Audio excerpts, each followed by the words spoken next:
Hello, I'm Paige Morris, and today I will be expressing my thoughts and feelings on the 1984 film Amadeus. This 3-hour film was directed by Milos Forman and stars Tom Holtz as Mozart and F. Murray Abraham as Antonio Salieri, the two leading males in the film. It follows the story of Salieri's envy and jealousy of Mozart's talents, as the story is told from his point of view, but it's about Mozart. Now, a quick synopsis.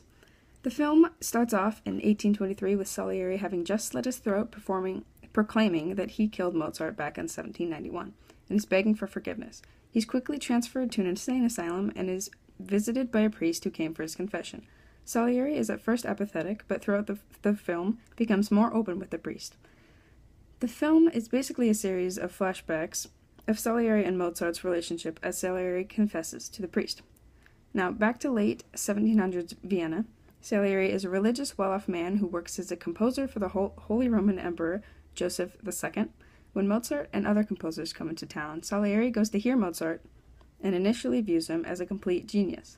But as he gets cornered unseen in a room with Mozart, he comes to discover that Mozart is immature, rude, and pretty damn socially ignorant, with a highly recognizable silly laugh. Salieri creates a welcome march for Mozart, which the Emperor plays when Mozart comes to meet the Emperor, but Mozart quickly transforms the piece and enhances it, ultimately using it as a piece for his opera. The story continues with Salieri thinking Mozart is a musical genius, but not worthy of his talents. Mozart's luck turns with the death of his father and the birth of his son, making his financial situation a burden. He turns to Salieri for help, but Salieri takes advantage of the situation and pretends to be his father by wearing the same mask his father wore at a party before his death, and he demands that Mozart compose a requiem. The amount of effort Mozart would put into his composition would probably be the ultimate cause of death for him, though there's still speculation to this day. Mozart ended up dying before the requiem was complete. Now, flash forward again to 1823, and Salieri confesses that it was not truly his fault that he killed Mozart, but it was actually God's fault. He states that he himself is the patron saint of mediocrity, and the film ends with the priest absolving him of his sins while being wheeled out of the asylum, or at least of the hallway. The music is absolutely fascinating and enthralling if you can sit through and enjoy classical music.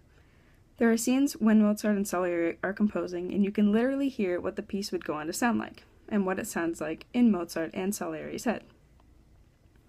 This blending of visual and audio carries throughout the film. Now, not only the music, but the costumes and makeup were also very well done. The visual transformation of Salieri from a young man to an older man through makeup is very noteworthy and impressive. Wigs and visual appearance play a large role in general.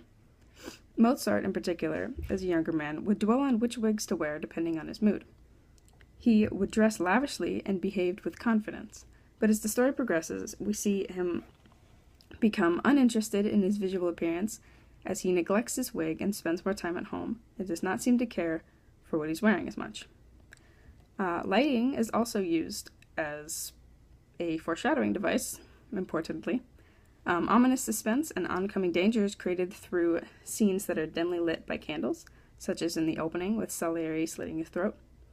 And there are also other theater scenes where it's dimly lit.